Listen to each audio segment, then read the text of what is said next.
Hello à toi, il y a bien longtemps que je ne suis pas passée ici. Nous représentons actuellement la lame majeure numéro 12, qui est le pendu, et qui représente un certain blocage. Comme par hasard, nous sommes un peu freinés dans notre élan, dans ce qu'on veut faire, et ce, jusqu'à fin février, je crois, puisque Mars, la planète d'action, est rétrograde. Rétrograde, je ne sais plus dans quel signe, j'ai peur de vous dire des bêtises. Non, je ne vais pas vous le dire, mais enfin, sa rétrogradation freine l'action. Donc, on peut être empêché par des choses qui arrivent de manière imprévisible. On peut être bloqué parce qu'on a des paperasses à remplir. Comme je l'ai eu autour de moi, j'ai eu un décès du côté de mon oncle qui est seul. Il a fallu voilà, le soutenir.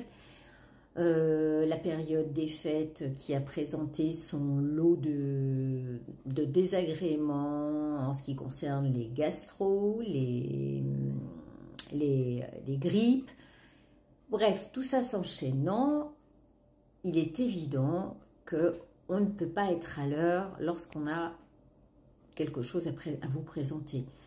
Or, ici, il est question des liens interdépendants à cette condition humaine et à la loi de causalité, ce qui va être la vidéo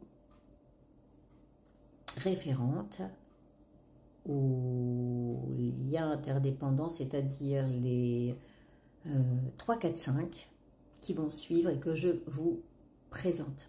Voilà. J'espère que c'est clair. Si c'est pas clair, on se revoit bientôt. J'aimerais faire un live, mais je crois que je ne peux pas encore sur TikTok. Je le ferai sur YouTube très prochainement parce que j'ai envie de connaître vos avis, savoir et aussi ce que vous avez envie que je vous apporte et ça me fera plaisir de vous connaître. Voilà, écoutez, je vous embrasse fort et je vous dis à très vite. Bonne vidéo. Nous sommes immobilisés ici et seul le renoncement à toute conceptualisation nous ramène au présent. Le pouvoir de la présence à soi et à ce que l'on fait dissipe le passé et le futur, quand la lumière, elle, est perméable et crée des racines encore plus profondes en soi. Dans notre intériorité, nous sommes connectés à la source. Mais dans la matière, nous sommes lourdement suspendus aux 12 liens interdépendants de cette vie.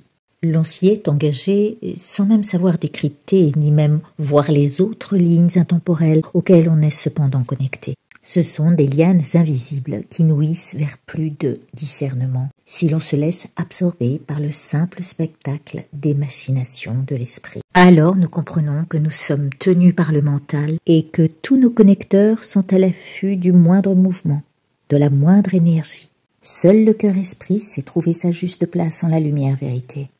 Nous aurons donc 2 ailes utiles à notre évolution. Celle qui couvre l'interdépendance entre tout le vivant et celle qui fait voler l'impermanence, comme on peut voir voler les cendres sous le souffle du vent. Le 3e lien, interdépendant à la loi du karma, est la loi de l'humilité, celle qui est d'accepter et d'accueillir ce qui est tel que c'est. Il en est de notre propre responsabilité. Et être honnête envers soi-même signifie avoir en conscience. Du point de vue mental, on sépare les choses des phénomènes et dissocions les formes des sensations. On les nomme simultanément. Vient s'ajouter 2 formes de conscience, celle qui est nominative et celle qui se substitue aux sensations. C'est à partir de nos 5 sens que de nouvelles formes éclosent. Suivant ce qu'on aura mémorisé des expériences, des sujets ou des objets, leur sera attribué un nom ou une sensation. C'est ce qu'on appelle les empreintes karmiques. Et la plupart du temps, nous reproduisons un état comportemental familier, toujours en rapport à comment cela résonne en soi, ou qu'est-ce que cela signifie et éveille à nos sens. Le sixième sens serait alors aussi une conscience mentale qui fait naître des émotions et des sentiments. Ce contact avec le cerveau est à son tour une interprétation totalement illusoire. Sur nos désirs viennent se greffer des sensations auxquelles se lie alors sentiment, neutre, agréable ou désagréable. Notre sixième sens serait donc ce troisième œil à la vue erronée. Le quatrième lien interdépendant à la loi du karma ou à la loi de la condition humaine, eh bien c'est la loi de croissance. À commencer par soi-même, que peut-on ressentir de ce qui grandit en nous lorsque l'on sent un parfum agréable, lorsqu'on regarde quelque chose d'agréable, lorsque l'on touche quelque chose d'agréable ou pas finalement, et que nous apportons une sensation, un nom à ce que nous vivons. Cette loi de croissance, c'est celle qui contrôle ce qui grandit ou ce qui régresse. Mais il y a aussi toutes ces choses que l'on ne peut contrôler et qui nous sont ôtées, dérobées, volées.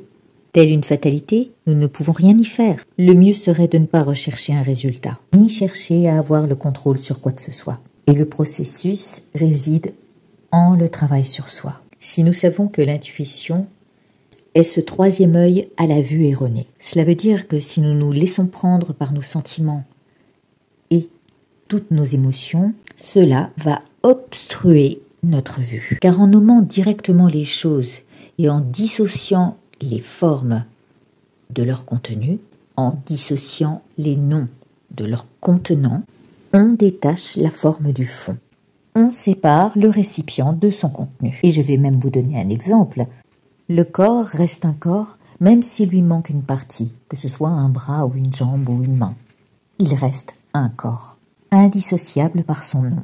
Le bras, la jambe ou la main font partie du corps, mais ne sont pas le corps lui-même. C'est alors à partir de cette vue que des fragments vont se faire sur les repères qu'on en a. En se dissociant de l'ensemble du corps, ils vont déformer ce que nous devrions en voir. C'est l'état embryonnaire du début de l'existence, du début de la pensée, que marque n'importe quelle création en l'esprit, en l'état gestatif de l'individu, de la pensée, dans sa forme la plus ordinaire. C'est l'ébauche de tout ce qui est complet et qui se manifeste dans la création. Le cinquième lien interdépendant est la loi de la responsabilité. Ce rappel à qui je suis, à la base de mes choix, vont me renvoyer à mes six sens, dont le sixième, qu'est l'intuition, le troisième œil, qui en fait partie, qui fait partie d'un voile supplémentaire.